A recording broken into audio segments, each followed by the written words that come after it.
What is happening, guys? Call of Duty Black Ops Kid here, and today I want to talk to you about just games in general this year.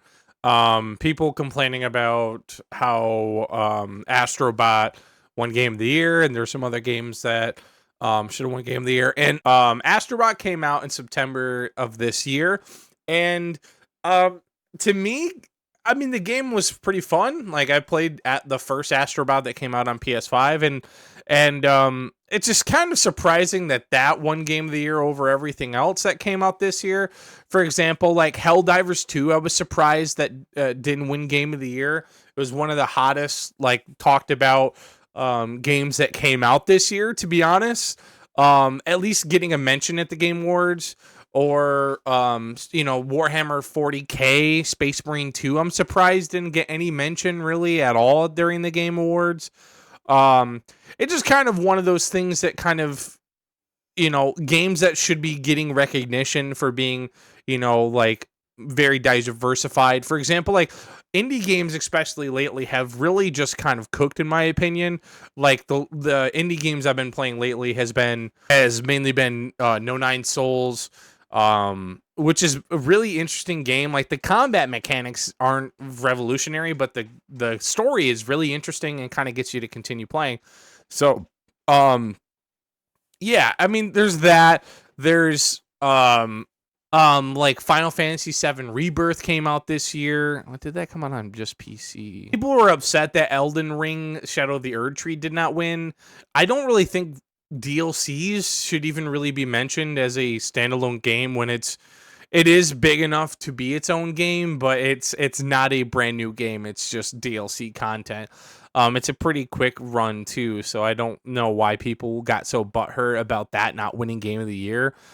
Black Myth Wukong seems to be a game that people continue to mention, and to me, honestly, I'm surprised it didn't win because it was such a diverse game that came over from China that really kind of went into their kind of mythology and made a lot of people notice the game, although being controversial in a certain aspects of it. I mean, what game isn't controversial anymore?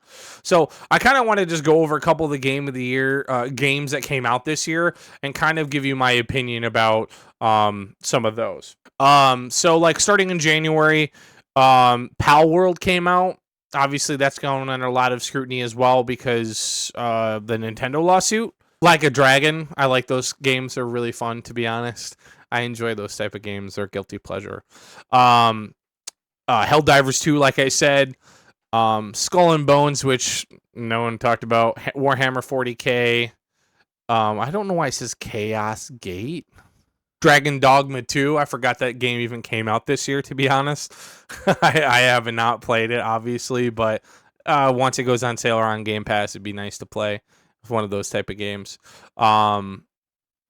Stellar Blade, although people really weren't super keen on the game, came from the West, which is always nice. Hellblade Senua's Saga 2. Elden Ring, Shadow of the Erdtree, obviously. First Descendant, a lot of people were huge into. Zenless Zone Zero was another game that people were super excited about. Black Myth Wukong, obviously, was a huge game that came out. Concord, hugest game that came out this year, let's be honest. Still massive, like the low taper fade meme. Age of Mythology it's a nice remaster. Yeah, Warhammer 40K, Space Marine 2. Like I said, surprising that it didn't win Game of the Year. In my opinion, definitely one of the top 5 games I played this year, in my personal opinion. Yeah, Stalker 2 even came out, which comes out, any game that comes out too close to the Game of the Year cycle, I'm kind of, I'm surprised that don't get a lot of mentions. Stalker 2, for example, Nine Souls, although it's no Nine Souls. Really awesome game, really unique. Nothing super unique, but like something that's like honestly pretty fun. I've been playing Indiana Jones: The Great Circle. That's been a lot of fun. There'll be some game stuff coming out about that game as well. So it's just like, it kind of reminds me of like games have just been kind of all over the place. If like the game's not an astounding, top 10 video game, people just go crazy and say it's garbage. But like, honestly, me having Game Pass and just having like a lot of just like indie titles, especially playing a lot of those. I honestly have a lot of fun with them, and like especially Stalker 2, like not having the best reception. I've really enjoyed the game, although I really need to continue playing it more. I find those games to be really fun, and like they don't do any like let's say nine souls, for example. Nine Souls is like a normal 2D hack and slash type of game. It has some interesting parrying mechanics and boss battles and stuff like that, but it doesn't really do anything super crazy. But it's really fun, and it has very interesting story, and that's really all it needs to be very fun and successful.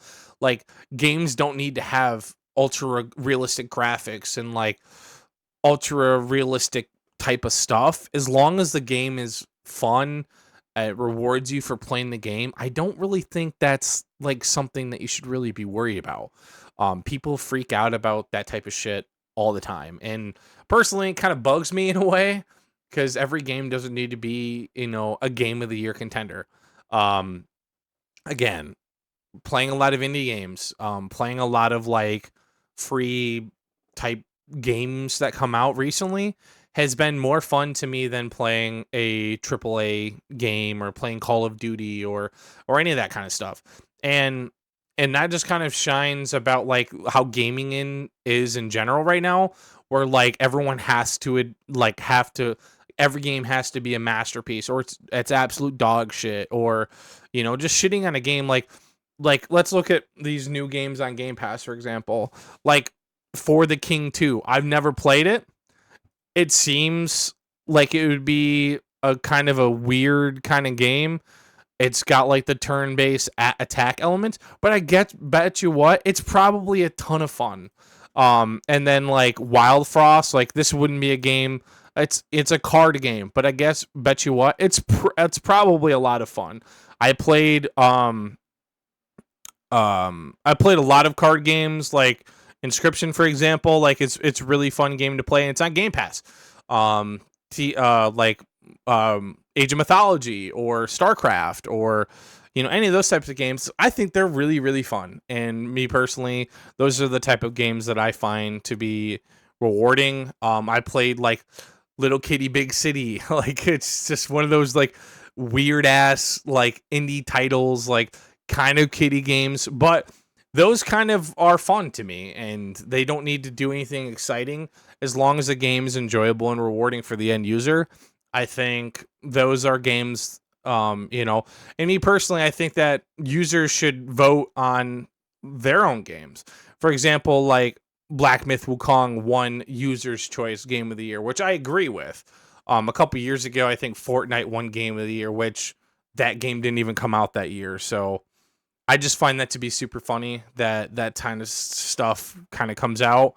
And people just freak out about that stuff. Like I still play Oblivion and Skyrim from time to time. There's nothing wrong with playing those games.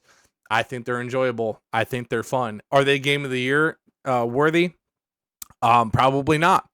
But just because you don't disagree with the game of the year, that doesn't really mean that that they're not good. And I personally think that everyone should play Astrobot. I think it's a fun game. It's not revolutionary in terms of graphics. It's not revolutionary in terms of like how you play the game. I just find it to be a just fun game. You don't need to be breaking new ray tracing graphics or making a revolutionary new game. As long as it's fun and enjoyable, I think Astrobot is an homage to the PlayStation libraries, because there's a lot of Easter eggs involving like the PlayStation and like levels and like using a lot of the PlayStation 5 controller. I think it's a fun time. I don't think it's, like I said, that's why I think people are probably upset that it's Game of the Year, at least according to the Game Awards, which me personally, I think the Game Awards are overrated personally.